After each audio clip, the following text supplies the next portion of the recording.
Assalamualaikum warahmatullahi wabarakatuh. Saya Raisa Putri Ramdiansyah dari kelompok 9 dan juga ada teman saya Teh Dila dan juga Kang Gilang. Nah, di sini alat kreatif yang saya buat itu kurang lebih seperti ini, yaitu roda kehidupan, dan kalian bisa menyaksikan pada saat saya membuat alat kreatif ini.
Nah, itu dia alat yang saya buat, yaitu roda kehidupan.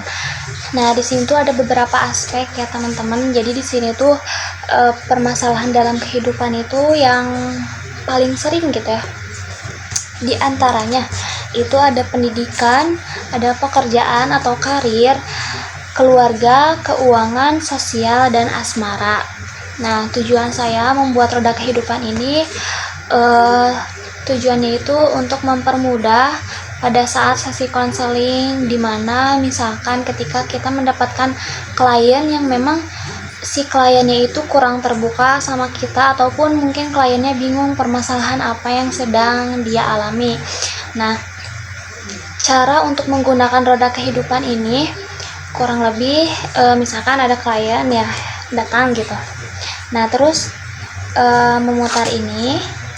Nah, misalkan ini kan misalkan mengenai pendidikan. Nah, ketika misalkan dari pendidikan, nah ada juga beberapa contoh gitu yang saya berikan di dalam permasalahan yang sering terjadi di pendidikan itu, misalkan nempel.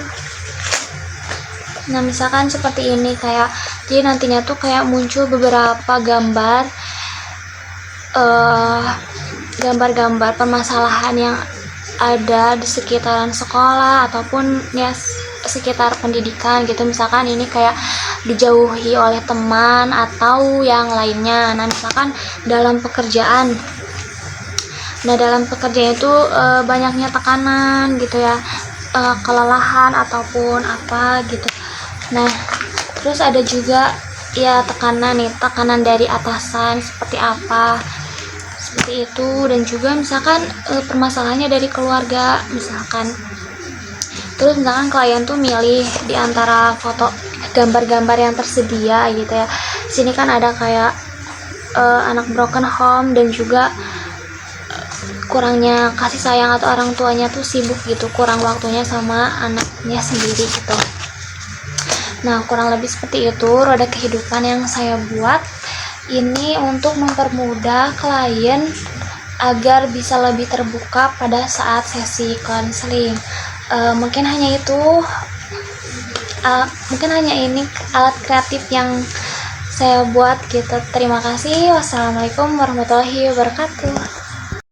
Assalamualaikum warahmatullahi wabarakatuh. Hai teman-teman, di video kali ini saya akan membuat media kreatif atau alat kreatif yang bisa kalian gunakan konseling menggunakan impact terapi. Nah, media kali ini yaitu berupa emoticon. Sekarang mari kita simak cara membuat media kreatif.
Yang sudah saya buat.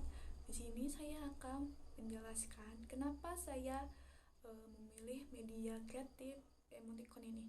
Jadi dalam emoticon ini bisa kalian menggunakan dalam konseling ketika dengan anak dan dewasa. Nah, dalam dewasa ini sulit banget untuk mengungkapkan ekspresi dalam permasalahan tersebut ini. Nah, di sini juga saya menggunakan media ini. Ada yang marah, ada yang senang, ada yang sedih. Jadi kalian bisa menggunakan skala ini dalam konseling tersebut ini. Nah, tidak cuma dalam dewasa ini, tapi bisa juga dalam konseling anak. Anak juga kan bisa memilih ekspresi, misalnya menceritakan dalam permasalahan tersebut. Nah, saya memilih skala dalam emoticon ini. Jadi saya memilih ini karena bisa melihat ekspresi tersebut dalam si klien ini. Nah, dalam klien anak ini persis banget sama dewasa karena susah mengungkapkan ekspresi si klien tersebut. Nah, di sini saya menggunakan emoticon ini. Nah, jadi media ini saya menggunakan emoticon dalam konseling impact terapi ini. Nah, sekian dari saya. Mohon maaf kalau ada kata yang salah atau ada yang kurang. Jadi terima kasih banyak. Wassalamualaikum warahmatullahi wabarakatuh. Assalamualaikum warahmatullahi wabarakatuh. Sebelumnya perkenalkan, nama saya Gilang Ramadan. Dalam kesempatan video kali ini saya akan memenuhi tugas mata kuliah impact terapi dengan dosen pembimbing Bapak Dr. Aam Imanuddin MPD. Dalam video singkat saya akan menjelaskan terkait dengan alat ataupun media yang dapat digunakan oleh konselor untuk membantu kliennya dalam impact terapi atau dalam konselingnya. Nah, di sini saya membuat emoticon seperti ini. Nah, namun untuk sebelum menjelaskan terkait dengan emoticon ini, saya akan memberitahu dulu media atau alat bantu apa saja sih yang saya gunakan untuk membuat emoticon ini. Nah, karena saya kehilangan pulpen ya kebetulan. Jadi saya menggunakan media gambar yang sudah di print sebelumnya, kemudian saya potong-potong menggunakan gunting, lalu direkatkan oleh lem kertas, dan saya pemegangnya menggunakan dus. Alat atau media emoticon ini dapat membantu konselor untuk memahami terkait dengan kondisi yang dialami oleh klien.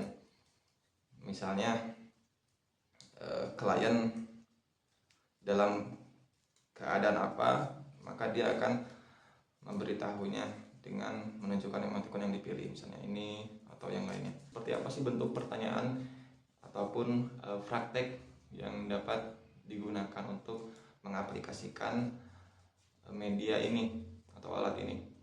Nah, misalnya seperti ini. Oke Andi, jadi kamu merasa kesal ya dengan ayah kamu karena kamu hampir setiap hari sering dimarahi. Nah, emoticon mana sih yang tepat untuk menggambarkan kondisi kamu pada saat itu? Misalnya ini Pak. Untuk memperjelas daripada kondisi yang dialami oleh klien, maka kita tanyakan skala. Oke Andi, jika diskalakan dari 0 sampai 10, di mana 0 adalah kondisi Andi tanpa emosi negatif sedikit pun, dan 10 adalah kondisi Andi yang sangat terpuruk atau sangat parah. Tepatnya Andi berada di skala berapa? Nah, itu bisa ditambahkan untuk memperjelas intensitas emosional yang dialami oleh klien kita. Nah, lalu apa sih kelebihan menggunakan media atau alat emoticon ini? Di antaranya dapat membantu klien seperti klien anak maupun klien dengan tunawicara.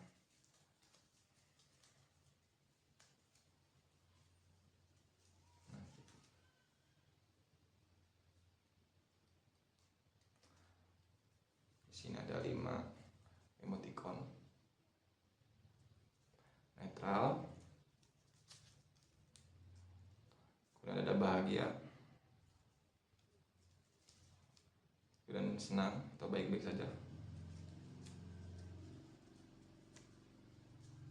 kemudian cukup sedih atau emosi apapun itu dijelaskan kembali nanti oleh klien. Kemudian ada kondisi yang sangat terpuruk.